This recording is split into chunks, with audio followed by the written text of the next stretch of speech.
अमर शहीद राजकुमार कुंवर चैन सिंह की 202वीं पुण्यतिथि पर 24 जुलाई को सीहोर और नरसिंहगढ़ में श्रद्धांजलि कार्यक्रम आयोजित होंगे। वर्ष 1824 में अंग्रेजी हुकूमत के विरुद्ध सशक्त संघर्ष करते हुए कुंवर चैन सिंह अपने 54 साथियों सहित वीर गति को प्राप्त हुए थे।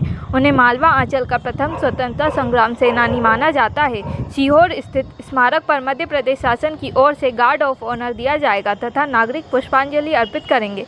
वहीं नरसिंहगढ़ के समाधि स्थल पर भी श्रद्धांजलि सभा आयोजित होगी, जिसमें जनप्रतिनिधि, सामाजिक संगठन और नागरिक बड़ी संख्या में शामिल होंगे। अब हम आपको ले चलते हैं सीहोर जिले के वरिष्ठ पत्रकार रघुवर दयाल जी गोहिया, जिन्होंने सीहोर और अमर शहीद राजकुमार कुंवर चैन सिंह की पुण्यतिथि पर क्या कुछ कहा, सुनिए। सीवन नदी का वहाँ से लेकर तो करबला नदी, गणेश मंदिर के आगे तक जो सीवन नदी है वो सही मायने में सिद्ध स्थल और तपोभूमि है। तो आज से लगभग 300-400 वर्ष पहले यहाँ बड़े साधु संत सन्यासी आकर तपस्या किया करते थे। और आज भी सीवन नदी के बारे में ये कहा जाता है कि इसके तट पर लगभग 108 समाधि, मठ और मंदिर बने हुए थे, जो धीरे धीरे समय की मार से या अतिक्रमण से ध्वस्त होते चले गए। तो सिद्धपुर इसका पहले एक अपभ्रंश नाम था। फिर चूंकि यहाँ सिद्ध लोगों का निवास होने लगा, कस्बा बड़िया खेड़ी में बड़े बड़े मंदिर थे, तो वहाँ पर जो साधु संत रहते थे वो सिद्ध हो गए। तो इस स्थान को, इस तपोभूमि को सिद्धपुर के नाम से जाना जाने लगा। और कालांतर में हम देखते हैं, जैसा कि हम सब जानते हैं कि हमारे, अगर हम इतिहास की बात करें तो हमें उसके संदर्भ देखने होंगे कि आज़ादी के पूर्व का सीहोर और आज़ादी के बाद का सीहोर। तो आज़ादी के पूर्व के सीहोर के बारे में ज़्यादातर लोग जानते हैं, जो मोटी मोटी बातें हैं, जिसमें यहाँ की शुरुआत जो है कुंवर चैन सिंह से मानी जाती है। उसके बाद जो 1857 का जंग आज़ादी का जो एक स्वतंत्रता आंदोलन हुआ, तो महारानी लक्ष्मीबाई की शहादत के कारण पूरा देश उसे जानता है। ठीक इसी तरह से सीहोर जो है शहीद कुंवर चैन सिंह की वजह से जाना जाता है।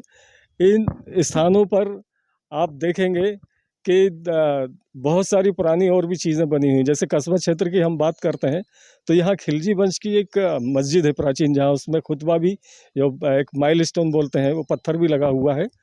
उसमें भी ये कहा जाता है कि सीहोर का नाम है। तो हम ये कह सकते हैं कि सीहोर प्राचीन है, एक बात। दूसरी बात ये कि जब फर्स्ट वर्ल्ड वार जो है वो शुरू हुई थी 1818-19 के आसपास की मैं बात बता रहा हूँ, 1918-1919 की, तब यहाँ से एक अखबार निकला करता था, द वार न्यूज़, अंग्रेजी, हिंदी और उर्दू भाषा में।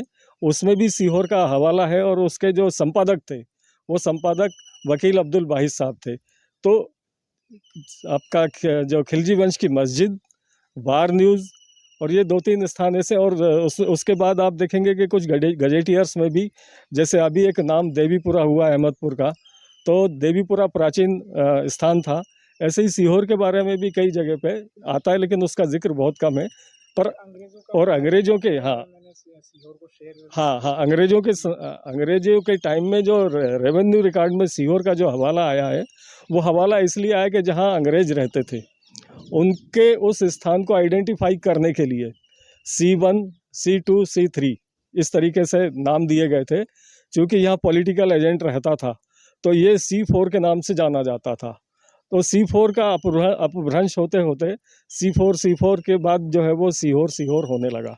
एक कहावत ये भी है कि किसी दौर में यहाँ बड़ा घना जंगल हुआ करता था, यहाँ शेर विचरण किया करते थे, तो शेर को शेर बोलते थे। फिर यहाँ पे बहुत सारे युद्ध भी हुए हैं, लड़ाइयाँ भी हुई हैं, तो यहाँ शिविर लगा करते थे जिसमें सैनिक रहते थे। तो शिविर लगा तो शिविर का भी अपभ्रंश होते होते वो सीहोर में कन्वर्ट हो गया। इसलिए हम कह सकते हैं कि सिद्धपुर और सीहोर, सिद्धपुर